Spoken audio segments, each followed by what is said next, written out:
It came to me from an architect in Western Australia who said to me, "Did you know the expression by the Aboriginal people, you must touch the land lightly?" Now, I hadn't heard of this. He said, "Well, I just want to mention that to you because I think that the buildings you're doing are working with that as an idea."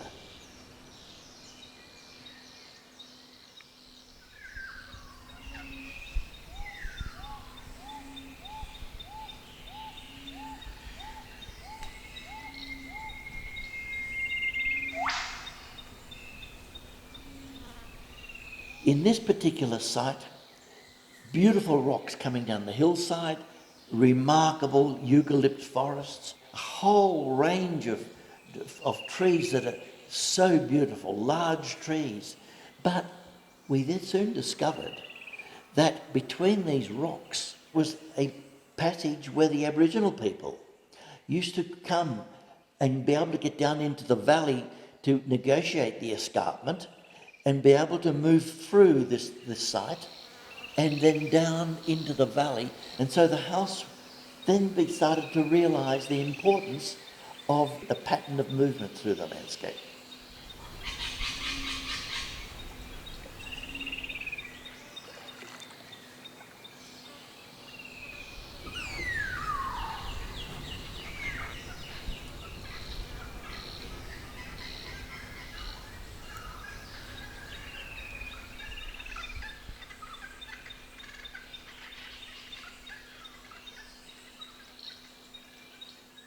The critical thing in designing is to understand the section of a building.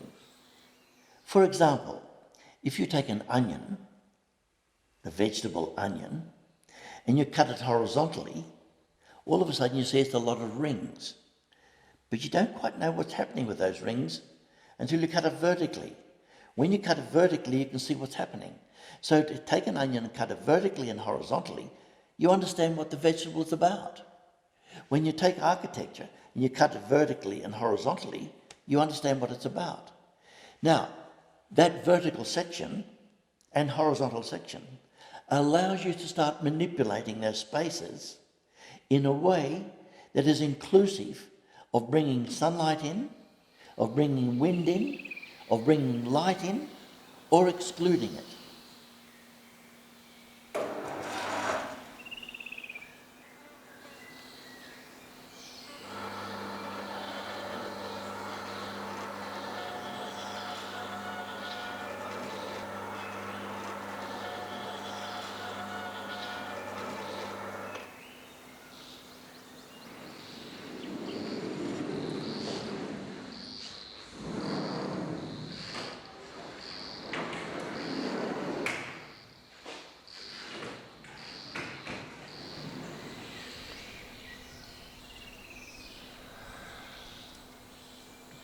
So the important thing is to start thinking about prospect and refuge in architecture.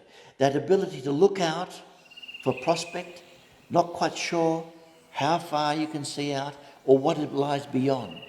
With prospect is part of the unknown.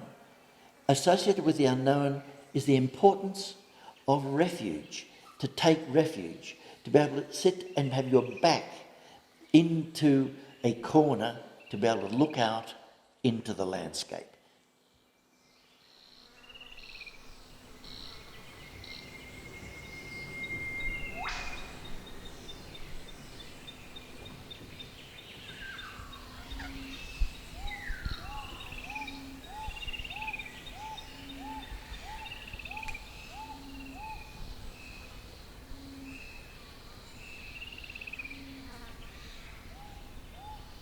And then all of a sudden I realised that the Aboriginal people in the caves I had experienced up in northern Australia also had prospect and refuge.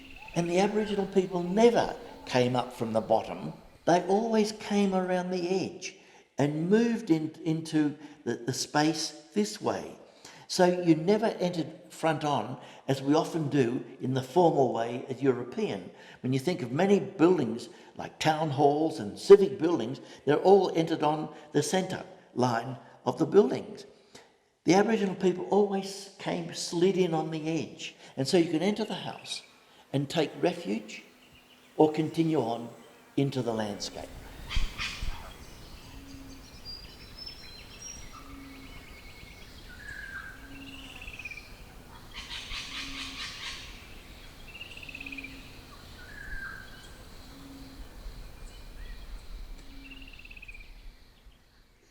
One of the things that is devastating to most of us in this country is the power of the fire.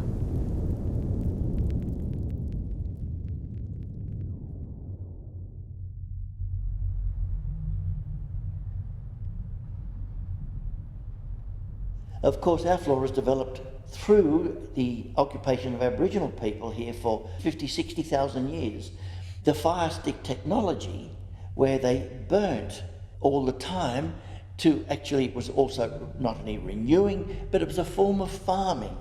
And it made very powerful the eucalypt that was able to not only withstand fire, but required fire to actually pop the seeds out and onto bare ground that was burnt, and those seeds would crack open, and often rain would follow within the next week or two, and so you got renewal of the flora. So renewal is also a very important part of our landscape.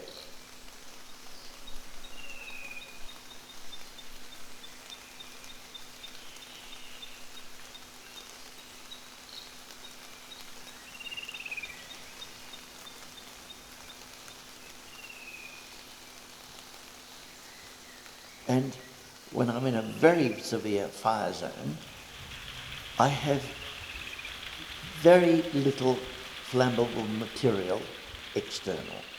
I will always have a huge water supply. And in the house, we've installed what I call an inundation system. We can have the sprinklers going. The house is clad in water.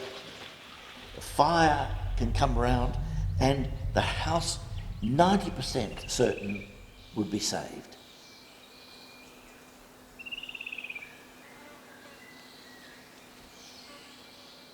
The other thing about our flora is that because of the stresses in the landscape, in other words, the rainfall combined with the heat, the flora is developed in a way that you get very thin leaves.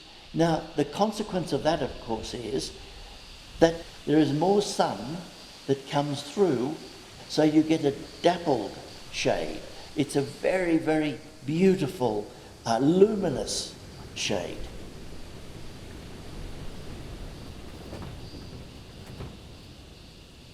And the light coming through onto the trunk, what that does is gives a legibility. The other thing is that with many of our trees, the leaves themselves are high as a canopy. You don't get leaves close to the ground. So it reveals the structure. So that structure represents to me a great legibility. So in my architecture, there's a clarity of structure, there's order within that structure, there's a legibility in the structure. And so the flora has been very important to me.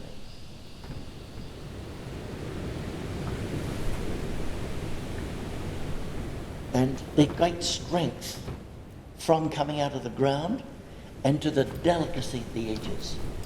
Our trees are both powerful in their visual structure and delicate in their flora, in the leaf pattern, and the flowers are extremely delicate.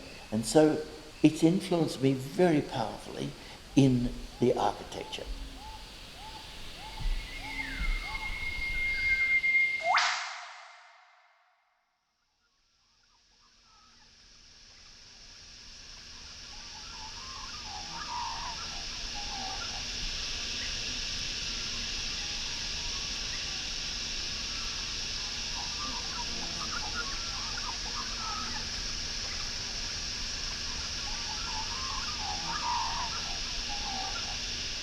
At the Arthur and Yvonne Boyd Education Centre, that my wife Wendy Lewin and younger architect Reginald Lark, we worked on that together. And when I arrived on the site, Boyd had already built 2 new buildings, and the combination of the 3 buildings produced a little complex. When we designed the new complex, we wanted to retain the general feeling of Boyd's arrival, as he always had experienced the 3 houses, and that the new building would reveal itself eventually.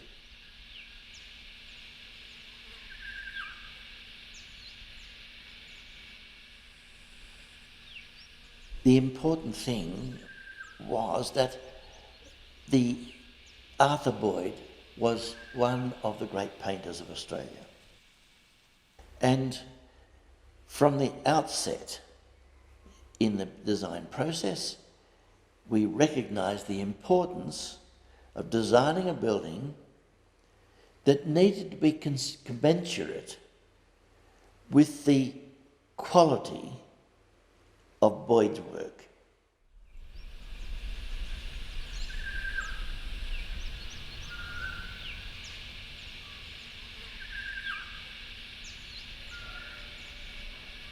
The Boyd Centre is required to have accommodation for 32 people. It has to collect its own water. It has to manage its own waste. The building stretches out along the landscape, and what we wanted to achieve, that roof lifting up and a 45-degree angle cutting out into it on the mitre, which allowed beautiful views to the east. You lift it up to reveal the sky, let the ground drop down in front of you. So again, designing to reveal the elements in the landscape.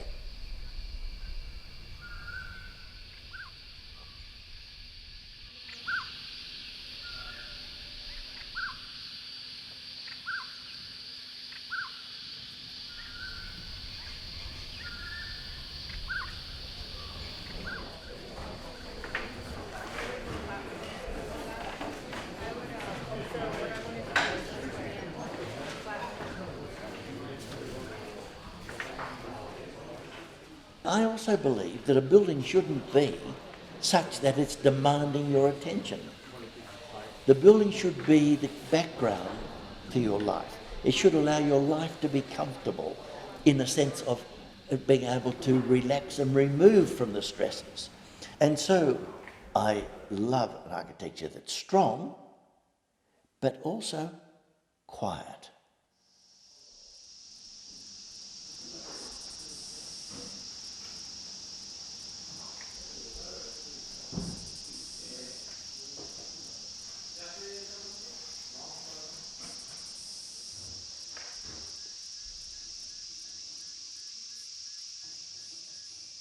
And if you look at Boyd's paintings, Boyd was very much into 2 places. He was at one place, which is the native landscape that he loved, and he loved the rural landscape.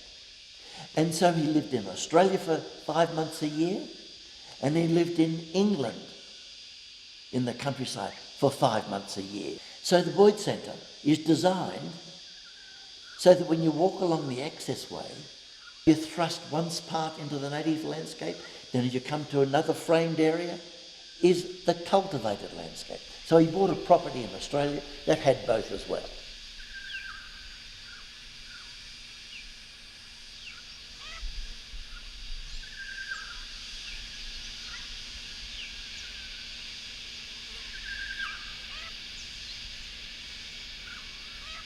And to be able to have accommodation that where you are framing the view.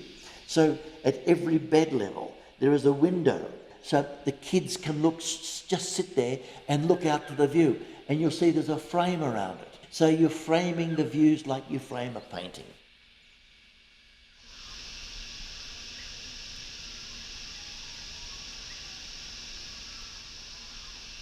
The houses and the buildings I'm working on, many people look at them as if they're just objects in the landscape. Think for a moment about a composer in music. The composer visualizes in hearing what the composition is going to be. A conductor will put an orchestra together to perform that work, and there will be a further interpretation on it by the conductor with the orchestra. And there's the audience to listen to this beautiful work. Now, what I'm trying to achieve is not a dissimilar thing. The architect, I believe, can be the composer. The instrument is the building that allows nature to enter the environment, and the occupants are the audience.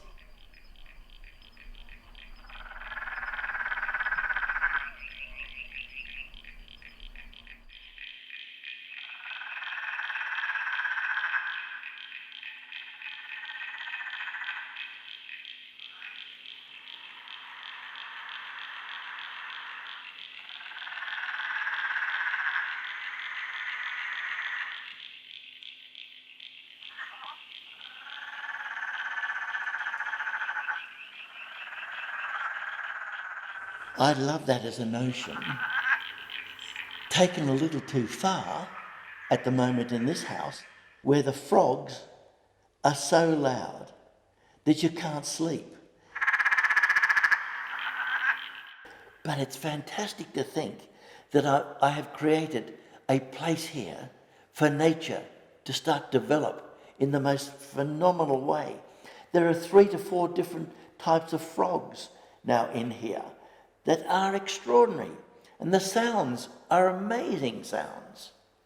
Or you hear the black cockatoo, or you hear the whipbird, or you see the finches. I think this is incredibly important that we actually have nature as part of our daily experience.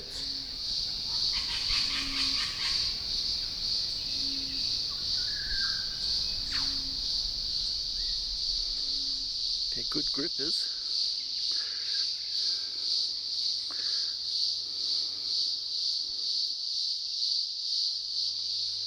There you are.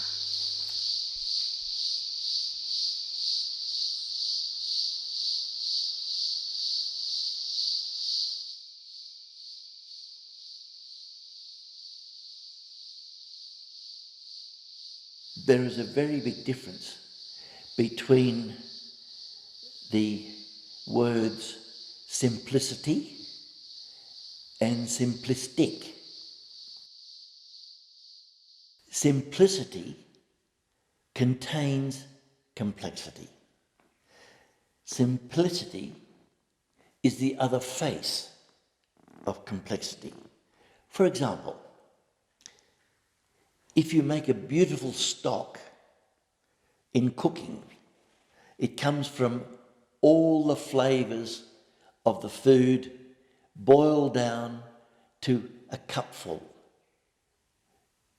That is the most beautiful simplicity, but it's very complex. And so simplicity is the other face of complexity. Simplistic has no complexity. So in understanding simplicity, one needs to understand how one can bring, like a beautiful stock, that complexity into a resolution where something is working to act 3 ways or 4 ways.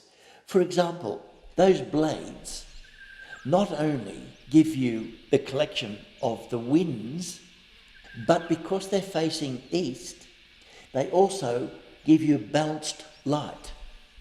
They also give the privacy, but those blades also frame the view. In other words, bringing the design right down to the essence of what's necessary. An architecture of necessity.